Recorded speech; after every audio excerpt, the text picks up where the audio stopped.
CD politics क्या है? दबी जुबान में हर तरफ चर्चा देखो, ये हर चुनावी वर्ष में आती है। आजकल सीडी में नहीं आती, सीडी के बाद डीवीडी का दौर आया, फिर हार्ड डिस्क का दौर आया, अब पेन ड्राइव का यार, अब उसका भी नहीं है, लोग व्हाट्सएप के थ्रू शेयर करते हैं। हालांकि ये जो क्लिप हैं, पहले एक जमाना था जब फोटोज आउट हुआ करते थे।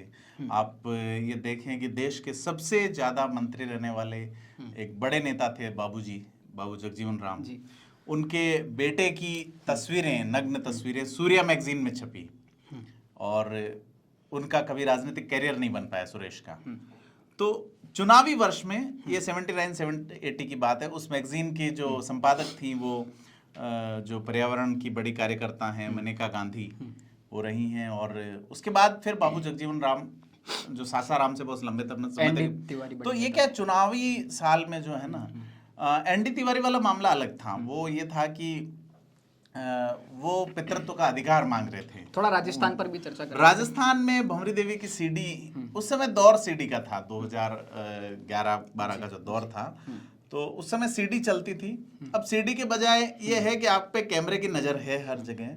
आप ये देखिए, सीडी से पहले एक क्लिप वायरल हुई थी जैसलमेर के एक जो जिले से, पोखरण से जो विधायक हैं साले मोहम्मद जो मंत्री हैं, उनकी वायरल हुई। उसके अलावा बाड़मेर के एक बड़े नेता का नाम आ रहा है, अब बीकानेर का नाम आया है, इसकी पुष्टि नहीं है, लेकिन जुबान में चर्चा होने लगी। लेकिन मैं आपको बता दूं कि आप पिछले 10-15 साल का रिकॉर्ड देख लें या कभी भी चुनावी वर्ष में देख लें, तो चरित्र पर छींटे उछले ऐसी कोशिशें। मैंने बाबू जगजीवन राम जी के पुत्र का उल्लेख इसलिए किया कि उस समय पेपर पे आती थी चीजें, उसके बाद ऑडियो आने लगे, ऑडियो टेप्स लीक की बात आई, फिर वीडियोस आने लगे, जब कैसेट्स चलती थी, फोटोज। आप ये देखिए, ब्लैकमेल करने वाला अजमेर का एक बहुत बड़ा ब्लैकमेल कांड हुआ जिसमें कांग्रेस के कई बड़े नेताओं के नाम हैं।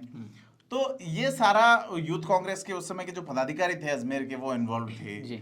और ऐसा है कि बड़ा एक, तो राजस्थान में ये हर चुनावी वर्ष में लगभग देखने को मिलता है। तो चुनावी वर्ष में क्यों ये रिश्ता लोग रखते हैं चीजें, ये रिश्ता क्या कहलाता है? लेकिन भंवरी वाली सीडी चुनावी वर्ष में नहीं आई थी। भंवरी देवी वाला चूंकि उसको बंदी या अपहरण करके उनका मर्डर कर दिया गया था, और वो बंदी प्रत्यक्षीकरण याचिका के थ्रू मामला चुनावी वर्ष में नहीं खुला था। लेकिन वो मामला इतना बड़ा हो गया था कि उसने पूरे चुनाव को प्रभावित किया। इवन हाईकोर्ट के जो जजेस थे, उनकी तल्ख टिप्पणियों ने सरकार की 12 बजा के रख दी थी उस समय। फिलहाल जो चर्चा है बीकानेर से किसी सीडी, वो ऐसा कहा जा रहा है, कुछ मेरा ये मानना है कि कोई मीडिया हाउसेज या कुछ जो कंटेंट से जुड़े हुए लोग हैं, अगर उनके पास सीडी है तो फिर चलानी चाहिए जी, उनके पास क्लिप हैं तो फिर चलानी चाहिए निश्चित तौर पे, वेट नहीं करना चाहिए। इसको जनता ये मानती है कि आप बार्गेन कर रहे हैं, जबकि ये खेल ऐसा है कि हर चुनावी साल लोगों की जैसे पहले की सीडियां हैं वो चुनाव के लिए बचा के रखते हैं। आप ये देखिए कि जब 2013 में यहाँ पे कांग्रेस का सम्मेलन हुआ था जनवरी या फरवरी महीने में, उस समय दिग्विजय सिंह और उनकी जो अभी पत्नी है अमृता जी, वो यहाँ जयपुर में साथ रुके, साथ थे। वो सबको पता था कि ये लोग रिलेशनशिप में हैं। लेकिन उस चीज को आउट कब किया गया? आउट तब किया गया जब चुनावी माहौल बना। तो लोग वेट करते हैं कि हाँ, ये सेवा करनी है, इसको अभी दबा के रखो। जिस तरह से मुद्दे रख रहे हैं कि साहब हम नौकरियां तो रिलीज करनी है लेकिन चुनावी साल में रिलीज करेंगे, हमें घोषणाएं तो करनी है लेकिन चुनावी साल, उसी तरह से सीडियां तो लानी है लेकिन चुनावी टाइम में लाएंगे। बाड़मेर की जो सीडी है, सीडी को लेकर जो चर्चा की जाती है, उसकी चर्चा तो काफी पुरानी है और लगातार लोग, लेकिन ये है कि अगर कहीं है तो सामने आए।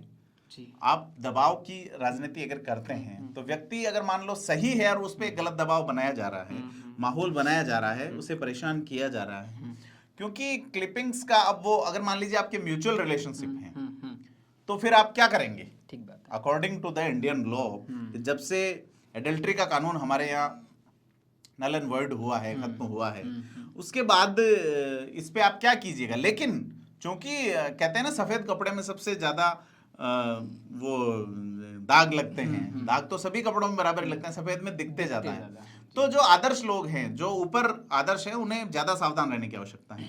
राजस्थान में अभी ये सुनने में आ रहा है कि कुछ और भी आएंगी। एज ए जर्नलिस्ट मेरे पास अगर कोई क्लिप आती है तो निश्चित तौर पर मुझे चलानी चाहिए और संबंधित का पक्ष लेना चाहिए कि भाई ये क्लिप चल रही है।